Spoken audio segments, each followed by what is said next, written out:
Salut les gars, yo salut Knekis. Et ouais, c'est un Alsacien qui a commandé ce kit de Scorpion version RCGA 68 en vitesse.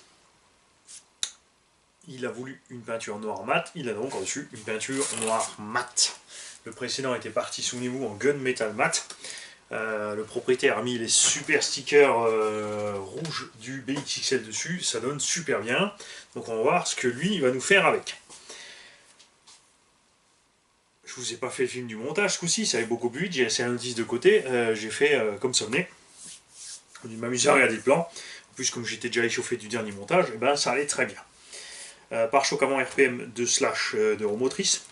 Suspension avant un peu plus ferme, à l'arrière bien souple. On navigue ici moite-moite. Quand on pose, il descend à moitié de la hauteur. Après, quand on accélère, on n'est pas plus bas que ça non plus.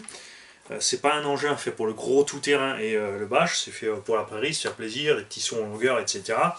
On peut évidemment faire des sauts plus méchants que ça, mais après il faut vraiment super bien gérer la gâchette, ça devient chaud. Obi-Wan Max 6 à bord, le petit interrupteur ici sur le côté. Le propriétaire voulait une radio Kyosho Synchro qui va avec son Kyosho, puisqu'il a un X-Max avec sa radio Traxxas. Il a donc reçu une KT331Pi, dont les fonctions sont très très simples. On va les expliquer comme d'habitude. Quand tu mets en route, tu as ton voltage et ton modèle. Tu appuies sur ta molette, tu passes en inversion de la direction par exemple. Si tu rappuies, tu as direction qui clignote, ST pour ça tourne, pour steering. Là, tu peux passer en TH, tu accélères, c'est les gaz. Et la troisième voie, 3C, c'est Channel 3. Pour activer, tu mets on. Donc là, tu actives l'inversion ou pas. Pour revenir, tu appuies back, tu reviens tout simplement en arrière. Ou tu rappuies ici sur le bouton. Si tu continues à tourner la molette, tu as la fonction d'ABS, bien sûr, des gaz. Il n'y a pas de fonction d'ABS sur la direction, forcément. Méfiez-vous, si vous avez l'ABS enclenché, pour faire le neutre du Vario, c'est un problème. Et sur certains Varios, ça pose aussi un problème pour la marche arrière. Une fois que tu as enclenché ton ABS, tu n'as plus de marche arrière. L'expo de la direction, des gaz et de la troisième voie est possible. L'endpoint adjustment, donc c'est-à-dire la butée de direction gauche séparée de la droite, et des gaz et des freins. Tu peux donc brider ta machine ici facilement. Le trim, il n'y a pas de subtrim. Par contre, le trim ne décale pas, n'empêche pas de braquer à fond à gauche à droite. En plus, on peut rattraper avec le PA, donc ça va bien. L'expo de la direction, l'expo des gaz.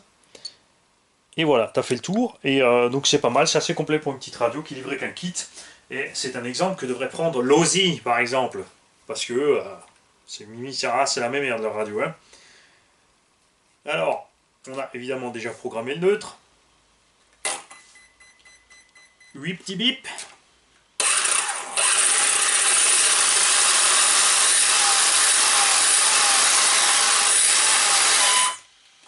On a mis pas trop de punch.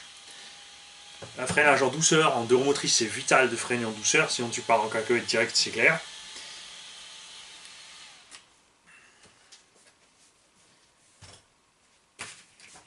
J'ai fait deux petits adaptateurs ici pour le propriétaire parce qu'il a un chargeur ID, donc il peut partir du chargeur Traxxas sur CEC5 pour ses LiPo VS. En faisant bien sûr la manip sur le chargeur ID pour charger autre chose que de l'ID. Donc cordon en série pour mettre 2x4S qui rentre parfaitement. J'ai coupé les ergots qui servent à fixer le bac d'origine, sauf les avant, puisqu'ils roulent en VS Line, donc avec la longueur, comme j'en ai ici, j'ai pu vérifier la longueur. J'ai fait une petite butée à l'arrière pour ne pas aller trop vers le moteur, et en laissant les ergots avant, on est pile poil. En fait, les batteries ne bougent pas d'avant en arrière.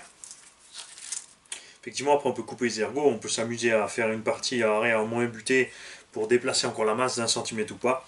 Cet engin est destiné à un roulage loisir, ça ira donc très bien. Fixation simple, sangle fixé au cadre, tu sangles sur tes lipots et tu fermes, puisque c'est pas fait pour faire le foufou.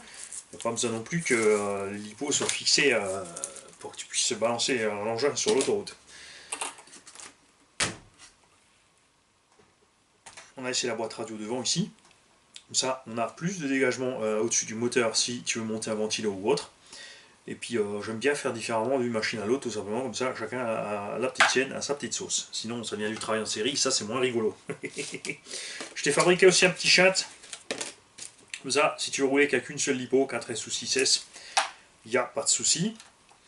Sur mes chantes, j'aime bien mettre un petit tie wrap derrière, enfin un rilsan comme ça, c'est facile à retrouver quand on jette dans la caisse à outils ou dans la caisse radio. Le câblage, eh ben, c'est rangé proprement, il n'y a pas 36 000 raisons. Ici, il la rallonge forcément pour aller à la boîte réception. On laisse longer sur le côté, ça se prend dans rien, il n'y a aucun risque, c'est cool. Le câblage des batteries qui sort direct, câblage moteur rangé sur le côté. Le vario fixé solidement à l'arrière, mais de façon souple, il est fixé sur une grosse mousse. J'aime bien, même si tu roules sans le béquet, personnellement, quand je mets le vario à l'arrière, je préfère laisser le petit support d'aileron ici pour protéger le vario en cas de retournement. Ça marche bien.